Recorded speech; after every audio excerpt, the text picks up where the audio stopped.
मुरादाबाद से खबर है जहां पर इमरान मसूद का बड़ा बयान, उन लोगों का भी एनकाउंटर होना चाहिए जिन्होंने दुकानें जलाई। मुरादाबाद के कुंदरकी में पहुंचे कांग्रेस सांसद इमरान मसूद का बड़ा बयान। एनकाउंटर के सवाल पर क्या बोले, उन्होंने कहा कि उन लोगों का भी एनकाउंटर होना चाहिए जिन लोगों ने दुकानें जलाई। जिन दंगाइयों ने दुकानें जलाकर खाक कर दी उनका भी एनकाउंटर होना चाहिए। घर में घुसकर औरतों के साथ बदसलूकी करने वालों का भी इलाज होना चाहिए। दंगाई तो दंगाई है, दंगाई को किसी धर्म के साथ क्यों जोड़ते हो, और दंगाई का कोई धर्म नहीं होता। आराम से क्या आराम से लोगों का एनकाउंटर कर दिया है, क्या कहना चाहेंगे? उनका भी तो होना चाहिए जिन्होंने दंगाइयों ने भीड़ ने सारी दुकानें जला करके खाक कर दी। दंगाई तो दंगाई है। दंगाई को आप किसी धर्म के साथ क्यों जोड़ते हो? जिन्होंने दुकानें जला करके खाक कर दी, पूरी मार्केट जला दी और घरों में घुस करके औरतों के साथ बदतमीजी की, उनका भी इलाज करना चाहिए। सूर्या ने जेपीसी को लेकर बिरला जी को कंप्लेंट किया कि सांसदों के जो व्यवहार है उसको लेकर कार्रवाई होनी चाहिए। जेपीसी के बारे में बाहर कोई बात नहीं की जाती।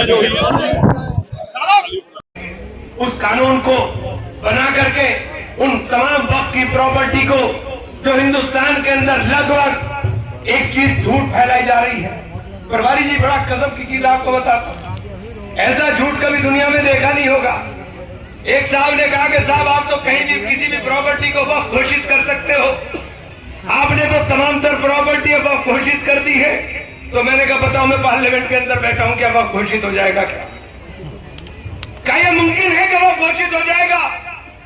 ऐसा दुष्प्रचार किया हुआ है कि हमने वक्त की प्रॉपर्टी जबरदस्ती घोषित कर ली। ऐसा दुष्प्रचार किया हुआ है कि वक्त की प्रॉपर्टी कल किसी रिपोर्ट में कुछ आ रही है, किसी रिपोर्ट में कुछ आ रही है। 3 रिपोर्ट पिछले 1.5 महीने में आई और तीनों रिपोर्ट के अंदर वक्त की प्रॉपर्टी के अंदर जमीन और आसमान का फर्क, जमीन और आसमान का फर्क दिखाते हैं। हम पर पाबंदी है कि हम सारी प्रॉपर्टी, अगर एक्ट लागू हो गया तो 6 महीने के अंदर उनका रजिस्ट्रेशन करा ले, वरना वो वक्त नहीं बचेंगी। लेकिन देश के अंदर पिछले 10 साल हो गए।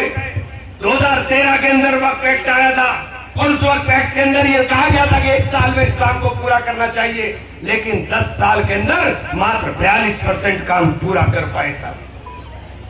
ये बातें मैं आपसे इसलिए शेयर करना चाह रहा हूं कि आपको समझना पड़ेगा कि कल मस्जिद नहीं होगी तो नमाज कहां पढ़ोगे, कल कब्रिस्तान नहीं होगी तो दफनाएं कहां जाओगे, कल ये खानकाहें नहीं होगी तो कहां बैठ करके मजलिसें होंगी, ये इमाम बाड़े नहीं होंगे तो कहां बैठ करके मुहर्रम की मजलिसें करने का काम करोगे।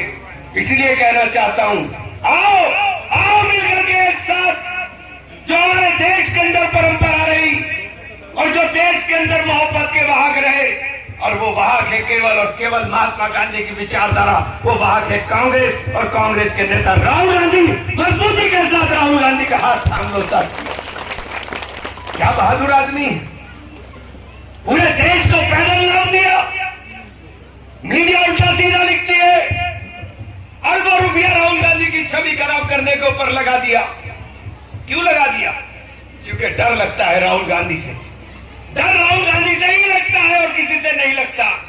ये बात आपको समझाना चाहता हूं कि राहुल गांधी के अलावा कोई इनको डरा नहीं सकता है।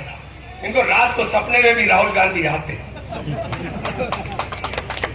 इसलिए आपसे कहना चाहता हूं कि राहुल जी के बारे में जो अनाप शनाप बातें की जाती है, ये सिर्फ इसलिए की जाती है। आप तो कहीं किसी जगह हमारे देश के किसी बड़े से बड़े नेता का बता दो कि ऑक्सफोर्ड में जाके लेक्चर दे रहा हो, किसी नेता को बता दो कि जाकर के बाहर की यूनिवर्सिटियों में लेक्चर दे रहे हो। हमारा नेता, हम दावे के साथ कहते हैं, हम फक्र के साथ कहते हैं कि हमारे नेता ने चाहे अमेरिका में हो चाहे यूके के अंदर हो, देश की दुनिया की प्रतिष्ठित यूनिवर्सिटियों में जाके लेक्चर देने का काम किया। हमारे देश के तो नेता प्रेस कॉन्फ्रेंस से भाग जाते हैं और हमारा नेता धड़ल्ले से न्यूयॉर्क में बैठ करके प्रेस कॉन्फ्रेंस करता है, एक एक सवाल का जवाब देने का काम करता है, जो ये है देश का नेता। इसलिए आप लोगों से इस अपील के साथ, इस उम्मीद के साथ कि कांग्रेस का हाथ थामिए मजबूती के साथ। कांग्रेस के अलावा कोई विकल्प देश के अंदर मुझे नजर नहीं आता। और मजबूती के साथ कांग्रेस का हाथ थाम कर चलने का काम करें। बहुत बहुत शुक्रिया, बहुत बहुत धन्यवाद। मुरादाबाद से रिहान अंसारी की रिपोर्ट।